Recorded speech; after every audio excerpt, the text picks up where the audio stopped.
So guys, I'm here to bring you the Cricket out of 4 review. Now let's get the basics out of the way.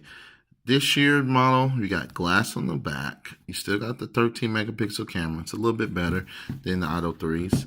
8 megapixel camera like the Auto 3s. I didn't notice the difference with that. You got boom key, and this is allow you to use different functions with the phone, like screenshots, open apps, etc. Or you can double tap that to turn on like your music and stuff like that. I didn't personally use it as much. I set it up for screenshot. Also, the biggest surprise this year is going to be the rear-facing speakers, JBL Auto, and of course they got the front-facing JBL Auto speakers. Your power button's on the left side again. I don't like that. You're working with a smaller screen this time than the Auto 3. You're working with a 5.2 1080p HD screen, but the screen is a whole lot better to me than last year's. It's more brighter, it's more fluid. I think it's like 650 nits of brightness coming on this year's model. And the audio, I mean, not the audio, but the experience with the software, even though it's got like Alcatel's own like custom touches here and there, it's been very, very almost stock Android like. The performance, comparing it to the Auto 3, is night and day difference. This phone outblows. I mean, it just kills the Auto 3. There's no lag, there's no stutter like the Auto 3 had last year. Comparing the two, now there is lag and there is some stutter from time to time, but I will say, just comparing these two, this is Z Max Pro, because they both have the same 617 processor, 2 gigabytes of RAM. You're going to get a better experience with the Pro as far as just the smoothness and everything. But at the same time, this phone works better as a phone to me. I've been having notification issues with this phone. That's why I quit using this phone. And this phone, I'm being able to get all my notifications. I don't have no problem with Gmail. Everything just works out the box. And another thing you're going to get with this phone is NFC. So you're going to get NFC. They got something called Max Audio. I don't know why I took a screenshot. You got Max Audio. You got NFC. Let's see. What else you got? You got reverse calling on here. You can actually use this feature. Last year on the Cricket Auto 3, they disabled that feature. And Alcatel said it was the fault of Cricket. Be like Cricket to cancel the main selling point of this phone. But anyway, this year they let it in, so it will work. I mean, besides that, guys, pictures are solid. I do think the pictures on the Z Max Pro are a little bit better than here, but they're justifiable enough to load on Facebook, Twitter, any social media that you use. I do like the fact that it is more one-hand ability. Not ability, but more one-handable with this device. Feels great in the hand. It feels good to kind of go back to a more one-handable use device than using the Z Max Pro.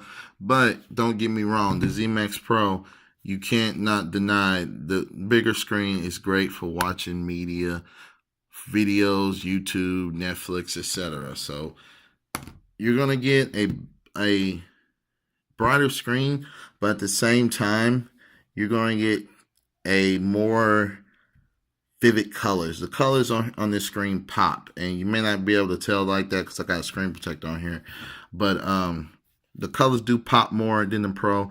And on top of that, $99. I mean, for $99, you get this. I'm sorry, dropped my phone. You get this phone. You get the VR headset, and this phone has quick charging. So kudos to them coming out with all that, but it doesn't come out the box. Now, if you have a quick charger, it will quick charge, but it does not come out of the box from Cricket. So Yeah, beggars can't be choosers, I guess. But for $99, I do think this is better than the Auto 3 from last year. And if it was up to me and I was going from any other phone right now in Cricket's lineup, this is probably going to be one of the best phones you can get. Um, Besides, I mean, far as the performance and what media output it has. You know, the media on this phone with the front facing and rear facing speakers are just solid. You know, you're not gonna find a phone this price that offers that. So that's a killer deal for this. But the negatives, it does lag, it does kind of stutter. This is Alcatel, so be cautious with updates. I mean, yeah, these guys, of course, may not even get no dang update, even though they promised it, but they're just as kind of bad as ZTE. So be wary of that. If you're worried about updates, do not pick up this phone because this phone will probably not get an update, even though I think the Auto 3 did on Cricket. I think it did on Cricket. I'm not for sure. I know the international models and the unlocked models got the update to Marshmallow. The battery, and this is what I want to end the video on, is the battery of this phone. The battery is a 2610 milliamp battery. It's decent. You will not go 2 days on this phone. Even with light usage, you will not go 2 days on this phone.